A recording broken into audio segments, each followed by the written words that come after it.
할렐루야, 반갑습니다. 다 이루기까지의 김동선 목사입니다. 예, 제 앞에, 얼굴 앞에 보이는 이것은 우리 부침개도 구워 먹고 또 장어국에 그런데 넣어 먹는, 예, 제가 전에도 부침개였는데도 또 부침개 구워 먹을 때도 여면 향기가 나는 방아꽃입니다. 예, 얼마 전까지만 해도 꽃이 피지 않았는데 이렇게 보라색 꽃이 피었습니다. 오늘은 제가 여러분들한테 올려드리고 싶은 것은 박넝쿨을 통해서 제가 얻은 교훈이 너무 많아서 이 시간에 제가 여기 카메라 앞에 올려놓은 것이 이게 바로 박넝쿨입니다. 박넝쿨 옆에는 보면 줄기만 지금 망상하게 남아있고 잎이 별로 없습니다. 그런데 우리가 계속해서 한번 살펴보면 이렇게 왼쪽으로 지금 뻗은 잎이 얼마나 많은지 모릅니다. 여러분들 눈에 보이시죠? 박넝쿨 한 뿌리에서 이렇게 많은 잎이 나왔습니다. 예, 제가 이렇게 천천히 보여드리겠습니다. 근데 우리는 잎이나 줄기가 중요한 것이 아니고 열매를 얻기 위해서 우리가 이렇게 박을 심어 봤습니다. 제가 박을 이곳에 와서 22년을 살았지만 박은 처음으로 제가 한번 심어 봤습니다. 여기 박 아주 적은 박이 보이지요? 카메라에. 예, 이게 박입니다. 아주 박 작은 새끼. 또 여기에도 또 박이 또 달려 있습니다. 예, 제가 여기가 지금 참 길이 뺐다 해가지고 사진 찍기가 힘듭니다. 그리고 중간 박이 여기에 또 있습니다. 보이시지요? 중간 박 옆에 작은 것도 새끼가 또 하나 있습니다. 그래서 제가 왜 오늘 박을 이렇게 올려드리면서 말씀을 드리느냐 하면 제가 얼마 전에 상추 씨앗을 2달 전에 한번 뿌려봤습니다. 뿌리니까 2달 동안 올라오지 않아서 제가 그 씨앗이 쓰지 못하는 씨앗을 심었는가 하고 다시 한 2달 후에 다시 파서 그 땅에 다른 것을 심으려고 마음을 먹었는데 며칠 있으니까 그 잎이 올라오더라고요. 그래서 제가 얼마나 그 씨앗에 물을 2달 동안 주면서 인내를 하면서 그 잎이 올라오기를 기다린지 모릅니다. 근데 며칠 전에는 제가 상추를 또 한번 심어 봤더니 한 3일 되니까 올라오더라고요. 그래서 저거는 날씨가 제가 추울 때 심었기 때문에 2달 동안 올라오지 않았고 3일 전에 심어서 올라온 것은 지금 날씨가 너무 따시니까 심자 말자 한 3일 되니까 이렇게 좀 올라왔습니다. 예, 그래서 날씨가 춥고 또 따실 때 하고 기온 차이에 따라서 이렇게 올라오는 속도도 다릅니다. 그래서 어떤 농부가 창고에 들어가서 씨앗을 너무 관리를 하지 않고 넣어 놨다가 심으려고 하니까 어느 것이 살았고 어느 것이 죽었는지를 알 수가 없더래요. 그래서 내가 일단은 땅에다가 심어서 물을 줘봐야 되겠다. 물을 주면은 살아있는 씨앗은 열매를 맺고 올라올 것이고 죽은 씨앗은 나지 않을 거라. 그러면 농부가 씨를 심을 때는 열매를 보고 심지 않습니까? 우리 하나님도 마찬가지입니다. 그래서 제가 오늘 박을 갖다가 조그마한 거 제가 찍어서 보여드렸죠. 근데 여기 또 큰 박이 제가 며칠 전에 하나 땄습니다. 땄는데 여기 또 이렇게 큰 박이 열려 있습니다. 올게 제가 얼마나 박하고 호박이 열리는지 이것을 보면서 하나님 우리 교회도 이제는 이 박처럼 주렁주렁 열매가 맺게 성도들도 보내주시고 축복도 좀 해주세요 했습니다. 여기에도 박이 또 있네요. 여러분들 보입니까? 이게 박입니다. 그래서 박이 너무 지금 제가 하나하나를 다 못 보여드려서 그렇지 지금 수십 개가 달려 있어요 보면. 근데 저는 박이 보통 사람들이 보면 잘 안 열린다 하더라고요. 근데 저는 우리 집에 지금 제 눈에 보이는 것만 해도 지금 열 몇 개가 지금 보입니다. 이것이 다 자랄 때까지 무사히 다 크나 못 크나 그것도 참 중요합니다. 근데 지금 보니까 잘 자라고 있어요 보니까. 근데 제가 한 먹어 보니까 또 굉장히 맛이 있더라고요.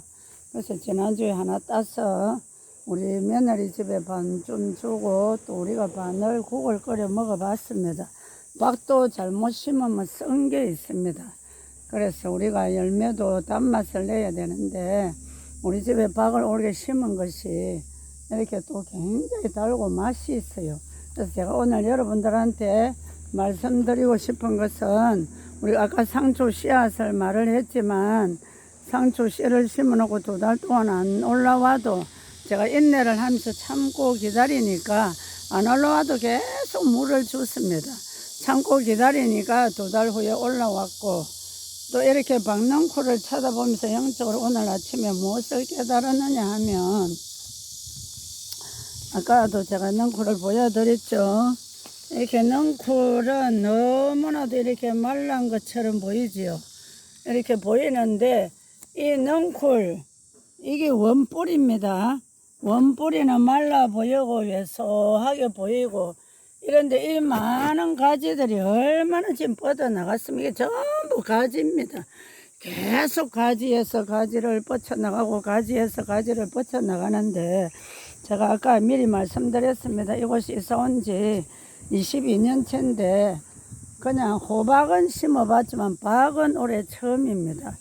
근데도 저는 박이 이렇게 가지에서 가지가 나가고 가지에서 가지가 나가고 여기 한번 보십시오. 작은 열매들이 엄청 열려가 있죠. 이렇게 제 눈에 제가 이게 언덕이 돼가지고 올라가지를 못해요. 지금 저 앞에도 보면 또 새끼가 또 있고 가지마다 여기도 또 있네요. 진짜 열매가 얼마나 많이 맺어있는지 모릅니다. 그래서 참 이 열매를 보면서 하나님 올게 우리 상문교회 박처럼 이렇게 성도들 가지도 뻗어나가고 구역도 뻗어나가고 열매도 이렇게 주렁주렁 좀 열렸으면 좋겠습니다. 제가 어저께 우리 아들 목사님을 데리고 그 말도 했고 그래서 오늘 원가지에 너무나 이렇게 말라있는 것을 보면서 제가 예수님을 한번 생각해 봤습니다. 우리도 예수님 곁에 붙어 있고 나무가 가지에 붙어 있어야 열매를 맺는다 안 했습니까? 그런데 이 원뿌리가 수고가 얼마나 많겠습니까? 너무 많은 가지들이 원의 영양을 다 뺏어갑니다.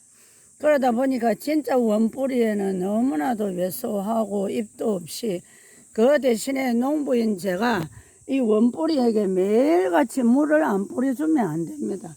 물을 갖다가 계속 여기다가 뿌려줘야만 이 전부 많은 가지에 영양 공급을 다 해줄 수가 있습니까?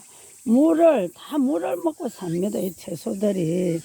그래서 참 제가 박을 쳐다보면서도 은혜를 받고, 이게 시골에 한번 살다가 보면, 이는 자연, 열매를 보면서 저는 주님을 너무너무 많이 느낍니다.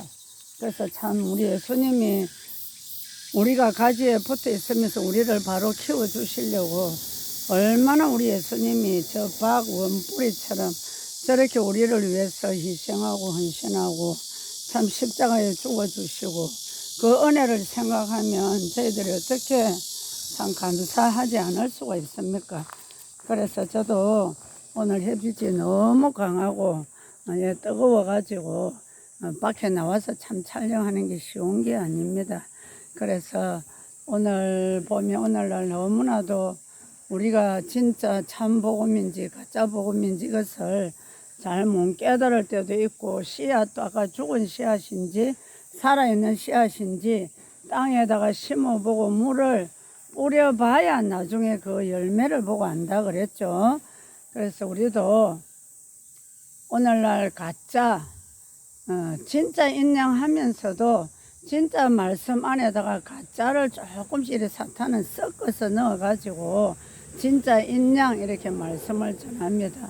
그리고 오늘날 우리 아들 목사님도 말씀했는데 보면 옛날에는 사탄들이 전략을 핍박을 하고 막 고난을 주고 어려움을 주어서 예수님을 못 믿게 하는데 요즘은 이 사탄들이 전략을 우리에게 너무 평안하게 하면서 전략을 쓰고 또 돈을 벌 수 있도록 투자를 하면 돈 버린다 이래가지고 또 전략을 씁니다. 근데 오늘날 보면 저는 안타까운 게 참 많은 우리가 다단계 같은 거 또 다른 뭐 물질을 투자하면 돈이 한꺼번에 얼마 나온다 이런 데에 넘어가는 분들을 보면 저는 너무너무 안타까워요. 그래서 제가 하면 안 된다 이래도 어떤 분은 듣는 분도 있고 안 듣는 분은 안 듣습니다. 근데 거기에 진짜 거리로 끌고 들어가는 분들이 안타깝게도 우리가 다 그렇진 않지만 그 중에서 또 많은 목회자들도 있대요. 또 장로님들이 있대요. 그래서 그 안에 들어가 보면 너무나 믿는 분들이 많다 이 말을 하더라고요.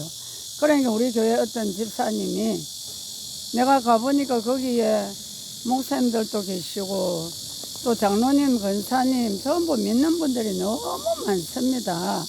그런 분들이 있는 거 보니까 이거는 잘못된 거 아니지 않습니까? 저보고 이런 말을 하신 분이 한 분 있습니다. 우리 교회. 그러면서 그러면 그런 분들이 진짜다 하고 우리를 갖다가 거기에 가입을 시키는데 목사님, 장로님이 하는데 우리 평신도 우리는 어떻게 그 말을 안 듣겠냐고 안 넘어가겠냐고 이런 말을 저한테 한번 던진 일이 있습니다. 그래서 제가 맞다고 참 그렇게 우리가 다 목사모 목사고 권사모 권사가 아니다. 우리는 분별의 은사가 있어야 된다. 하나님은 수고한 대로 우리에게 축복을 주시는 것이지 전부 우리가 어디에 투자를 해서 얼마를 넣으면 얼마를 사면 이게 돈이 된다. 그럼 우리가 그거 뭡니까? 알고 보면 투자한 사람들이 다 욕심입니다. 처음에 하라고 끌어연 분도 욕심, 또 하겠다고 그래 하면 돈을 많이 버리네 하고 거기에 쏘가 넘어가는 사람 역시도 욕심, 다 욕심을 따라서 행했기 때문에 이런 결과가 오는 겁니다. 그래서 우리는 하나님 앞에 마지막 때를 잘 구별하고 이 지금 세상 돌아가는 것을 보고 때가 어느 때인지 우리는 분별을 할 수가 있어야 됩니다. 마지막 때가 되면 많은 사람들이 우리를 미혹하고 넘어지게 하고 한다는데 참 우리 성도들이 또 그런데 많이 빠진 사람을 저는 봤습니다. 지금도 그 때와 시기를 맞추어서 거짓말을 해가지고 다단계 아니지만 다른 또 사업을 통해서 사람을 이 마지막 때 이래 하면 된다 이래가지고 제가 꼭 집어서 지금 말은 못 올려드리지만 그런 뜻으로 해가지고 사람을 막 모집을 해가지고 돈을 끌어넣고 이래 합니다. 그러면서 언제 되면 돈이 얼마 나온다 하지만은 자꾸 시간을 끄습니다. 끄면서 결국은 끝에 가서 또 안 좋게 일이 터지는데 이런 일이 터지다 보면 예를 들어 평신도나 집사들이 장로님이 하라 해서 했습니다. 또 장로님은 목사님이 하라 해서 했습니다. 이래가지고 교회 안에가 시끄러워집니다. 그러면 교회 문을 닫겠습니까? 안 닫겠습니까? 그게 다 사탄의 전략입니다. 그러면 교회가 성도들이 다 나가버립니다. 장로님 때문에 내가 이렇게 돈 얼마 잃었어요. 우리 가정 파탄났어요. 나 남편한테 쫓겨나게 됐어요. 이러면서. 근데 우리가 첫째는 누구를 원망하고 불평하기 전에 내 자신이 먼저 욕심을 내려놓고 우리는 수고한 대가대로 우리가 받으려고 애를 써야지 편안하게 돈을 버린다는 이거는 절대 사단의 전략입니다. 그래서 우리는 거기에 넘어가지 마시고 매일같이 우리가 말씀을 읽고 기도를 하면요 하나님께서 분별의 은사를 주시고 또 무슨 그런 일이 있으면 하나님께 자꾸 물어보세요. 물어보면 평안입니다. 우리 주님은 평안이고 사탄 마귀는 항상 무당들이나 점쟁이들은 너가 올게 이런 사고나 이런 일 생겨 하면서 사람들한테 그렇게 해서 너가 구설 안 하면 너가 집에 큰일 나, 애가 다쳐, 남편이 어떻게 돼 이러면서 두려움을 갖다 줍니다. 그러면 두려움을 갖다 주니까 불안하니까 구설 안 할 수도 없고 점쟁이한테 안 찾아갈 수가 없습니다. 우리 하나님은 절대로 평안이십니다. 평안이 다가오고 두려움은 사탄이 준다는 것을 아시고, 제가 오늘 우리는 열매를 보아서 우리가 참 다 알 수 있듯이, 그래서 우리는 절대 우리 주님 말씀에 붙어 있으면 되고, 무엇이든지 성령님 인도하시는 대로 우리가 따라가면 실수가 없습니다. 근데 자꾸만 사람의 말에 귀를 기울이고 말씀하고 하면 비춰보지도 않고, 이거 하면 돈 버린다, 저거 하면 돈 버린다 한다고 거기에 너무나 넘어가는 분들이 많습니다. 왜 그렇습니까? 지금 우리가 좀 물질적으로 다 힘들고 어렵다 보니까 사탄은 이것을 이때다 하고 이용을 해서 우리를 노립니다. 근데 여러분들 우리가 다단계에 빠져서 다 망한 사람들 많이 보셨죠? 근데 이제는 또 다단계 아닌 척 하면서 또 접근을 해가 들어오는 거 있습니다. 그래서 무조건 우리가 돈을 먼저 투자 얼마 하라 이러면 의심을 좀 해보셔야 됩니다. 왜 돈을 갖다가 거기에 투자합니까? 참 저는 그렇다 해서 우리 목사님들이 다 그렇지는 않은데, 물론 거기 빠진 목사님들도 개척을 하다 보니 너무 힘들다 보니까 또 그래 하고, 어떤 분들은 나는 돈이 있으면 하나님 일할 거야, 내가 돈 벌이면 교회 지을 거야. 그래서 제가 며칠 전에 그랬습니다. 내가 교회 짓고 싶다고 짓는 게 아니고, 다윗이 돈이 없어서 못 지었나, 재료가 없어서 못 지었나, 하나님이 허락 안 하면 못 짓는다. 그래서 솔로몬이 하나님의 성전을 안 지었나. 그래서 우리는 혹여라도 돈만 주면 나는 주에 일한다, 이 생각도 우리 다 내려놔야 됩니다. 하나님이 주시면 하면 되고 안 주면 안 하면 되고 그렇습니다. 저도 우리 교회 지을 때 막 한참 짓다가 돈이 모자라니까 우리 남편이 막 돈을 어떻게 하다 보니 잘 안 되니까 막 성격은 급하고 혼자서 너무 힘들어 하더라고요. 그래서 제가 하는 말이, 아이고 말라고 그래 걱정을 하냐고, 그냥 하나님 집 짓는데 하나님이 주면 하면 되고 안 주면 안 지면 되지. 제가 이렇게 말을 하니까 우리 목사님이 얼마나 팔짝 뛰겠습니까? 너는 네가 안 짓고 네가 안 한다고 그렇게 말을 편안하게 하느냐 이래 말을 했지만은, 저는 제 스타일이 그렇습니다. 그냥 물질 주면 하면 되고 안 주면 몸으로 봉사하면 되고, 하나님이 주었는데 안 쓰면 그거는 문제지만은 안 줘서 없어서 못 쓰는데 누가 하나님이 뭐라 하겠습니까? 아버지 앞에 가면. 근데 우리는 이걸 억지로 해가지고 하다 못해 그냥 투자 좀 해가 거기서 돈 나오면 내가 주에 일할기다, 내가 주에 일하려고 투자했는데 하나님이 내 복 안 줄까. 우리 보통 보면 조금 복권 같은 거 사는 사람도 그렇습니다. 요거 당첨되면 제가 하나님 앞에 할게에 이러는데, 하나님은 절대로 그런 걸 원하시는 우리 하나님도 아니십니다.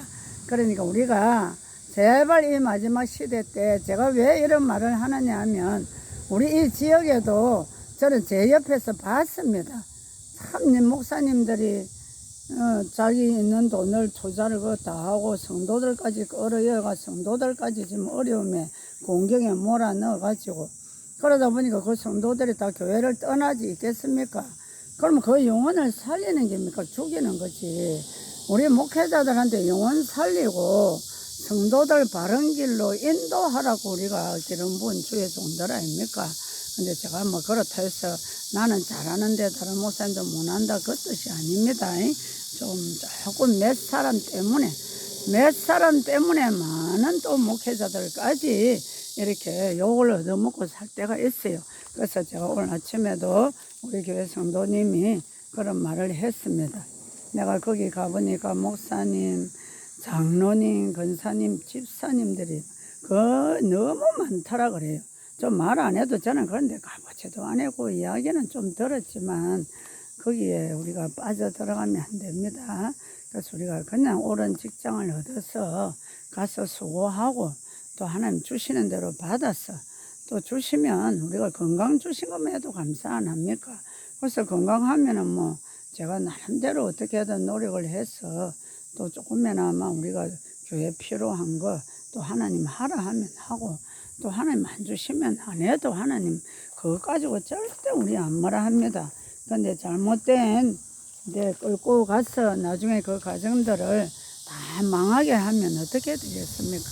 네, 오늘은 제가 이거는 너무 길게 해도 은혜가 안 됩니다. 오늘 여기까지입니다. 감사합니다.